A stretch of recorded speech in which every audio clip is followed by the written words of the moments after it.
Men are starting to value peace over pussy. If this woman is not bringing you peace, send her back to the streets. A lot of women are not understanding that males and men are completely different. When it comes to the males, they tolerate disrespect, neglect, being emasculated, having to chase up behind you, beg you to act right. No man would ever. A lot of the males are the ones that a lot of us vibrate with. We attract them because all we're used to dealing with and attracting are males and getting away with certain things. When it comes to men, we feel like all 25 of them let me get this also. You should be the same way. And men don't go for that shit at all. They know their value. Men will upgrade you, elevate you, help you to evolve, mature, and grow as a woman. They understand what they bring. Shalom, this is your brother Malcolm back with another video. And before we start off, I want to give all praises, glory, and honor to Yahweh, Bahashem, Yahushai, Bahashem, Rekah HaKadosh, double honors to the apostles and elders and great millstone who do well, prophet and teaching is true. Peace, blessing, and sight, teaching to life, who scared amongst the nations, who made it like the other heathen nations. Going back to the bloodline of Abraham, Isaac, and Jacob, who is that speckled bird, who are the so-called blacks, Latinos, and Native Americans that we know today. And I don't really have a title for this video, but by the end of this video, I'll have a title put up. But I really want to go into women and how they don't have a value. Like the women today, they don't really hold much of value no more after the world been corrupted and how everything is being put against the man, but more in the favor of the women, and how they give them the freedom to do what almost ever they want to do, you know. And how everything is set up for the woman, but is always set up for the men. You know, it's always one-sided. So I want to start off with Proverbs 21:9.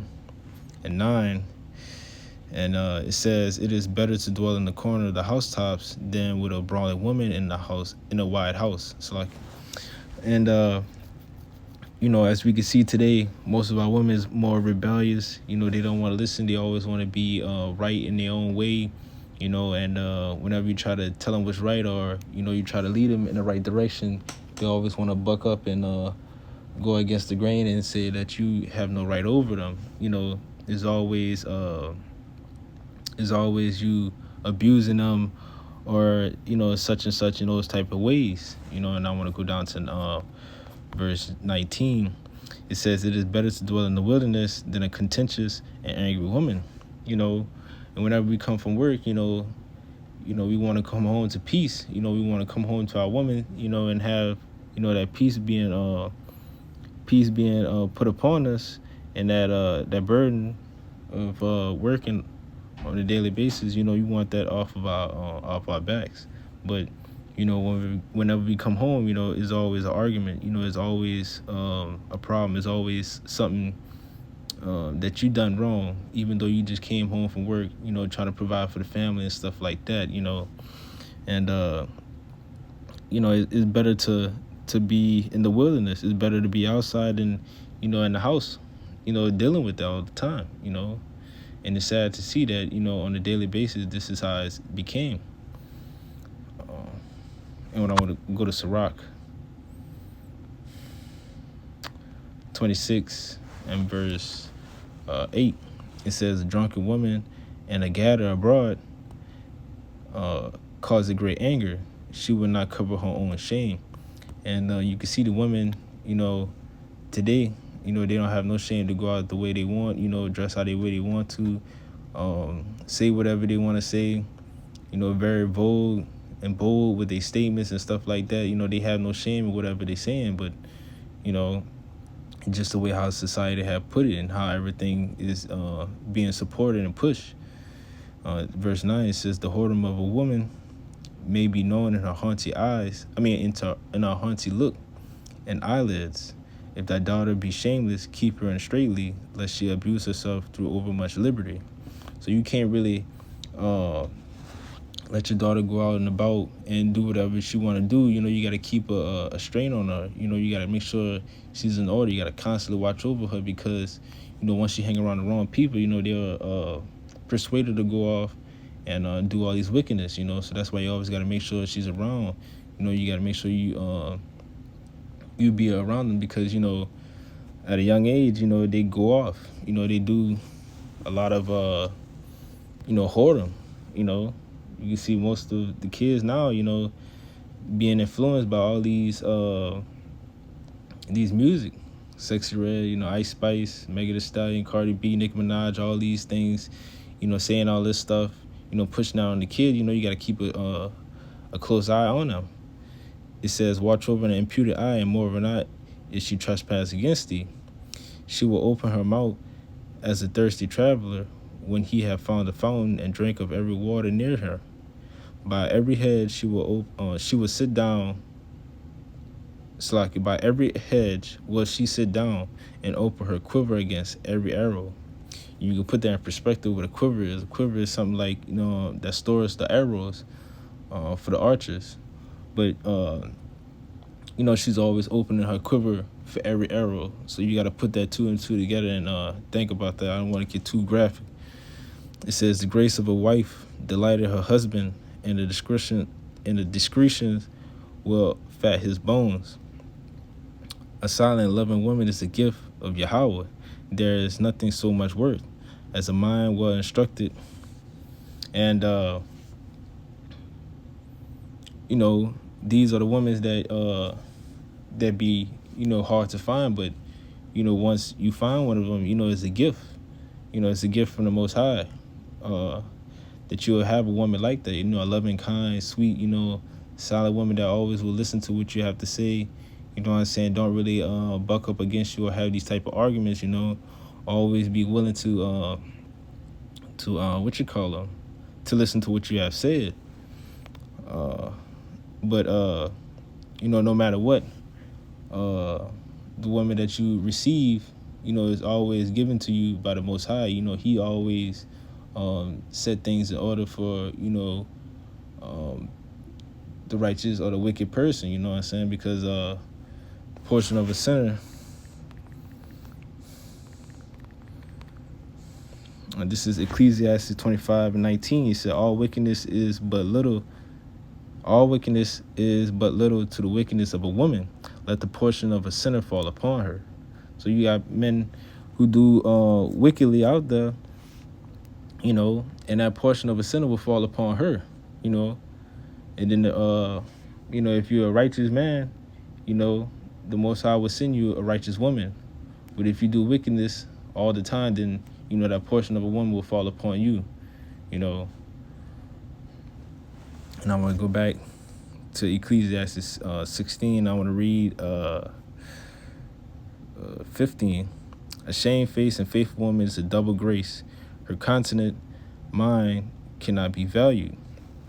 And, you know, and these are the good women that, you know, we looking for. But, you know, it's so rare to find these days. It's like a rare gem. It's like a diamond. It's like finding a needle in a haystack. It's very, very hard to find, you know, these women. But if you do, it's always a blessing and a grace. I want to go to Jeremiah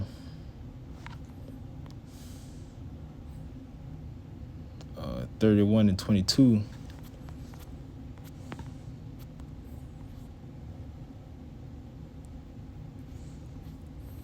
It says, how long wilt thou go about, O thou backsliding daughters? For Yahweh have created a new thing in the earth. A woman shall compass a man. And as you can see today, you know, a woman has more power over man. You know, woman has the higher authorities over men. You know, we can't do nothing without, you know, getting double punishment. You know, but if a woman do those things, you know, the law and everybody else, you know, they'll bat an eye. You know, they won't look at it the way as if a man does those type of things to, you know, her. Even if the man is in the right, you know, he'll still be put wrong. It just because of how society had put these things to be, you know, and how the Most High had let it became. You know, the women just have more power over men. You know, you got child support.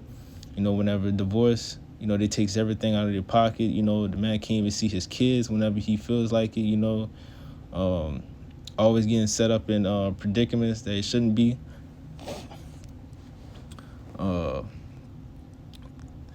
what it is. And I want to get Isaiah 5. No, I want to get Jeremiah 4. Because Jeremiah 4:22, and it says, "For my people is foolish; they have not known me. They are Sodom's children, and they have no understanding. They have none understanding. They are wise to do evil, but to do good they have no knowledge."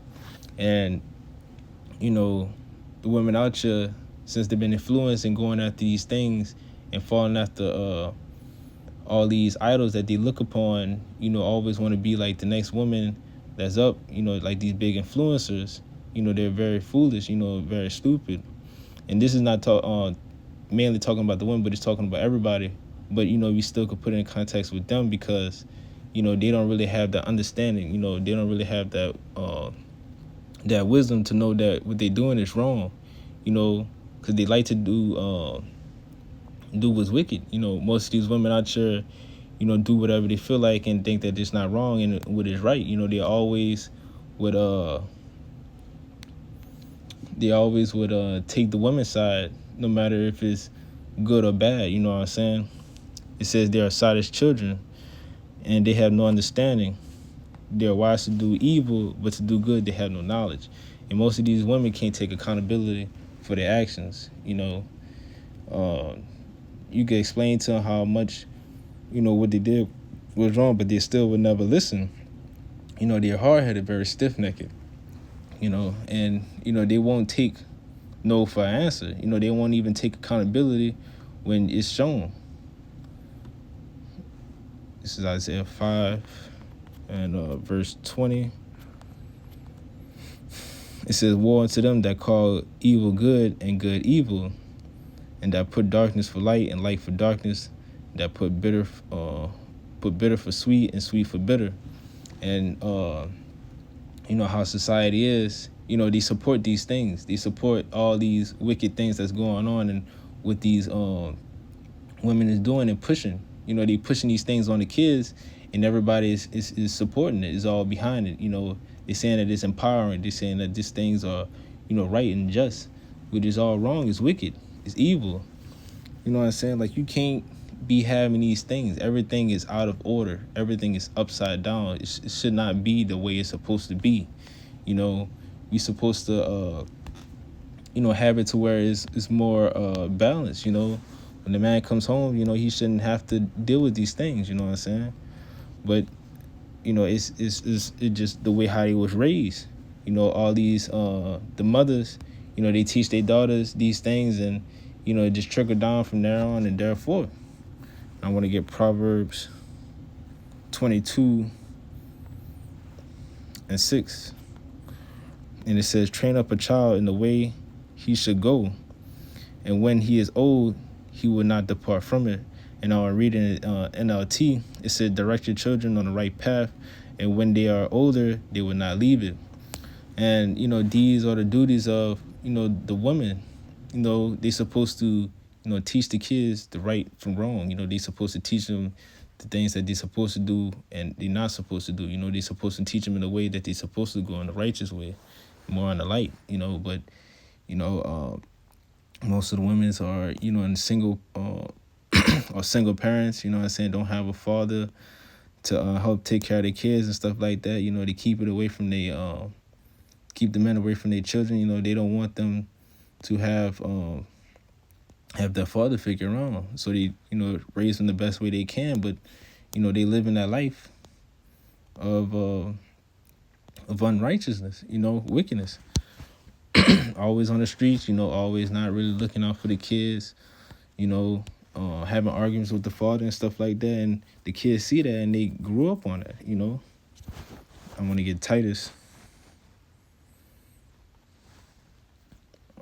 2, chapter 2, Titus 2, chapter 2, and verse 3, and I'm going to read on down to 5. It says, "The aged woman likewise, that they be in behavior as cometh holiness, not false accusers, not giving too much wine, teachers of good things, that they may teach the young women to be sober, to love their husband, to love their children, to be discreet, chaste, keepers at home, good, obedient to their husband, that the word of the Most High be not blasphemed.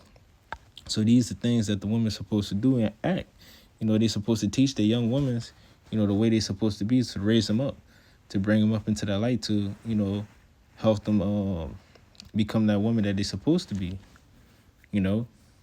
because it's going to come a time when, we're not going to have that, It's going to come a time when, a lot of things are going to fall out, and when they're going to need that father figure, and when Jacob's trouble come around, it's the only man that they're going to need. They're going to need somebody to protect them. They're going to need somebody to teach them. But, it's not going to matter because, it just wasn't meant to be. But, it is what it is. And I want to get Isaiah 3:17.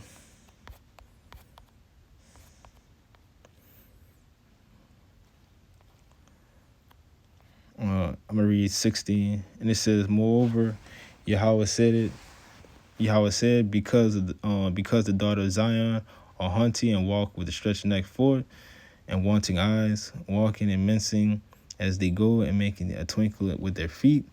Therefore Yahweh will smite with a scab the crown of the head of the daughters of Zion, and Yahweh will discover their secret parts. And that's talking about their hair. You can see a lot of our women is being bald, from all the weave that they're wearing. They always covered up with weave and stuff like that. But, it's going to come a time where they're not going to be able to have those things to take care of themselves. It says, in that day, Yahweh will take away the bravery of their tinkling ornaments about their feet and their cause, their round tires like the moon, the chains and the bracelets and the mufflers, the bonnets and the ornaments of the legs, and the headbands and the tablets and the earrings, the rings and the nose jewels, the changeable suit apparel and the mantles, and the wimples and the crisping pins and the glasses and the fine linen and the hoods and the veils. So all these things that the women, put on, always going shopping and put these things on to make themselves look pretty, to lighten themselves up. All these things will come to an end. He's going to strip all these things from them. He's going to bring their beauty down, humble them. And it shall come to pass that instead of a sweet smell, there should be stink. And instead of a girdle rent, so I'm going to read it again. Isaiah 3:24, and it shall come to pass that instead of sweet smell, there should be stink. And instead of a girdle, a rent. And instead of a well-set hair, baldness. And instead of stomacher, a girding of sackcloth. And burning instead of beauty. And, this talking about how, when that time comes, they're not going to be able to take care of themselves. They're not going to be able to keep up with their hygiene because, they've been used to all these things in life. They don't know how to take care of themselves without all these things. They're so hooked on these material things that whenever the time comes, shit hit the fan, they can't really take care of them.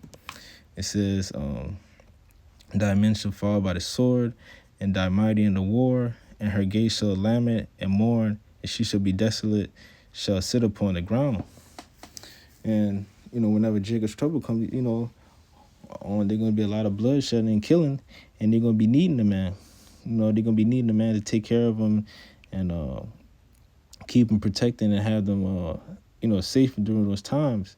But, they've been so high-headed that they think that, they're unstoppable. They think that they're on top of the world, that nothing could happen to them. But, these things are going to come when it's going to humble them. It's going to change their perspective. It's going to, shake them into, put them back in order. And then that's going to come with Isaiah 4:1. And it says, in that day, 7 women shall take hold of one man, saying, we will eat our own bread and wear our own apparel. Let us only be called by that name to take away our reproach.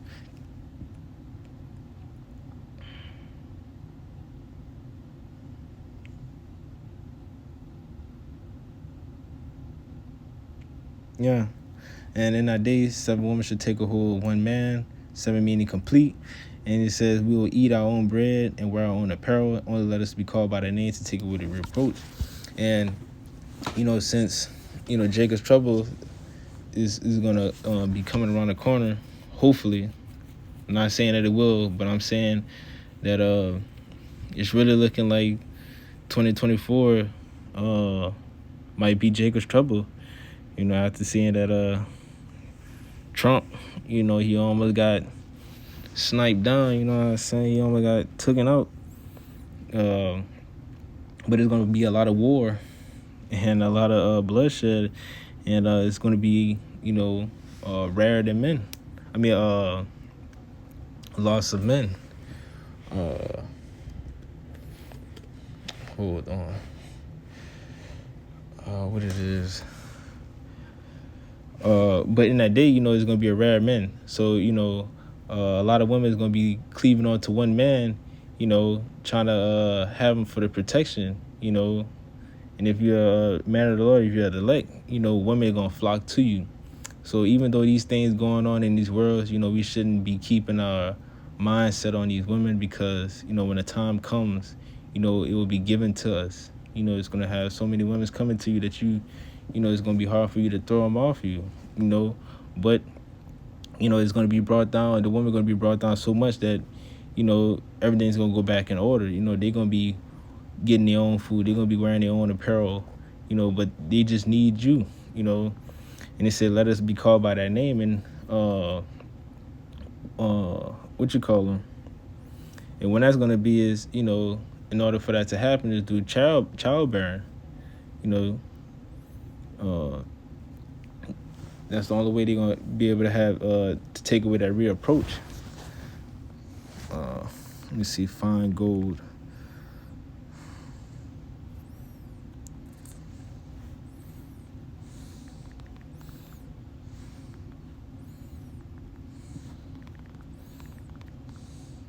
Let's see.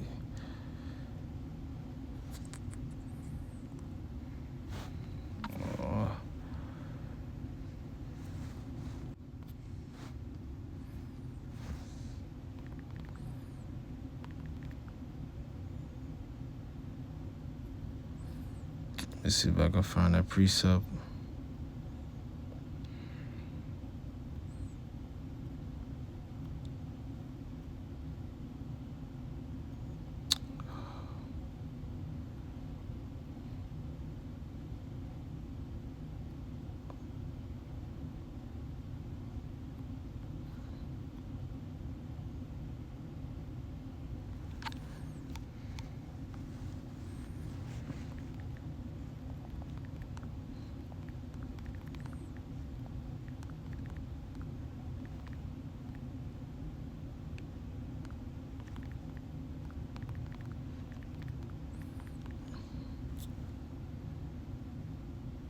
More precious. Salaki, this is Isaiah 13:12, and it says, I will make a man more precious than a fine gold, even a man than the golden wedge of Ophir.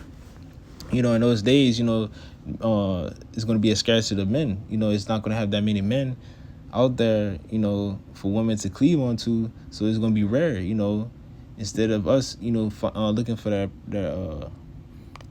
diamond, we're going to be worth more than that, than finding that diamond of a woman. We're going to be more precious. We're going to be brought back up and put on that pedestal, That's when things are going to shift and be put back in order, But, that's all I have. Lord willing, is edifying. And before I end it off, I want to give all praises, glory, and honor to Yahweh, B'Hashem, Yahushua, B'Hashem, Rekah HaKadosh, the honors of the apostles and others, and great millstone who rule well, prophet and teaching the truth, peace, blessing, and salutation to the elect who are scattered amongst the nations. And with that, I'm going to say shalom.